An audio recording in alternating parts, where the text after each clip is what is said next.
A topic that has graced headlines and sparked major debates among social media, social issues, and how we view accountability is cancel culture.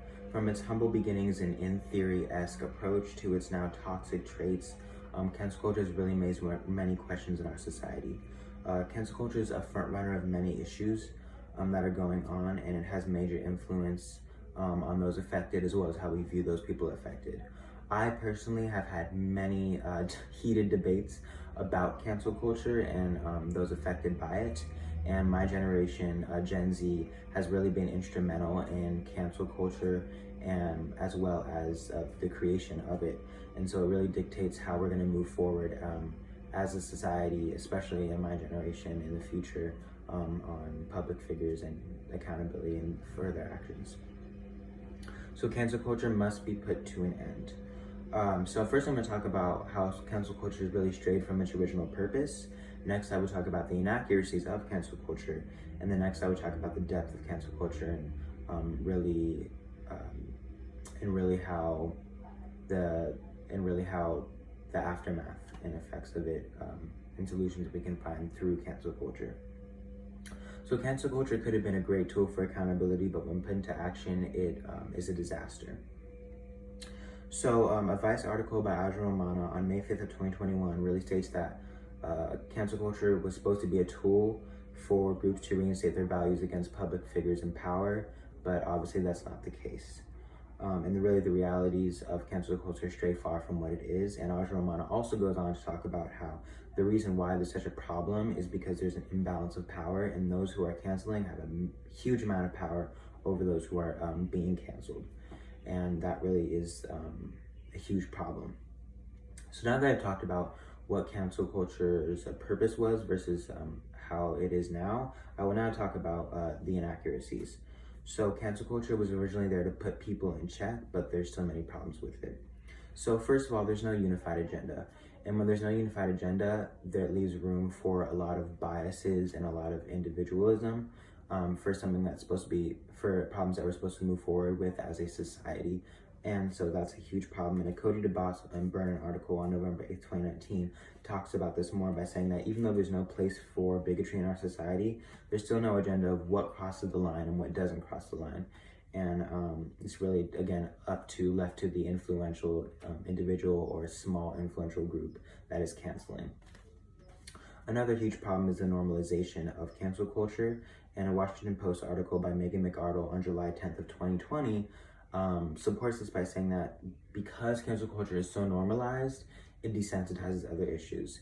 And by that I mean, if an individual is canceling somebody that they don't like, they will overlook that, or they will, if there's an issue that a celebrity is having, or they're saying things they're not supposed to say, or doing very inappropriate things that really link to a major, huge issue that we're dealing with, people, because the person's likable, the cancelers will overlook that and go on to somebody who they don't like for something that's pretty minimal. And even though every issue is important, some are much more pressing that we need to deal with. And really, because of that, cancel culture has lost its integrity. And when you lose integrity, what's the whole point of cancel culture? There's no reason for it to be there. So now that I've talked about the inaccuracies of cancel culture, I want to talk about the depth of cancel culture and solutions we can find through that. So there's many heartbreaking depths and aftermaths of cancel culture, and really it breaks down to that the punishment does not fit the crime. And a CBS News article on May 2nd of 2021 gives a great example of this, where a Major League Baseball senior is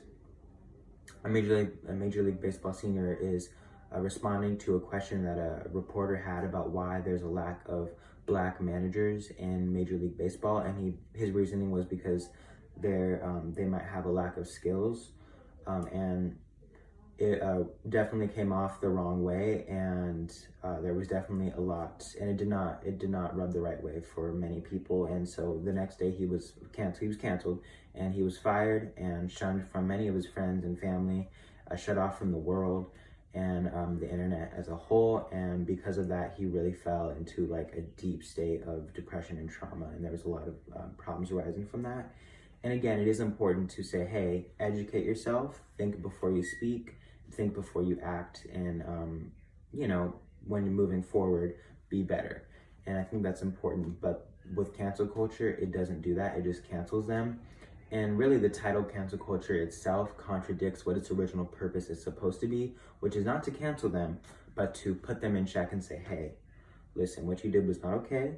Educate yourself, be better, think before you act and speak, and, you know, from moving on, move forward and be better, because that's really how we enact change. You don't enact change by canceling somebody and pushing somebody to the side.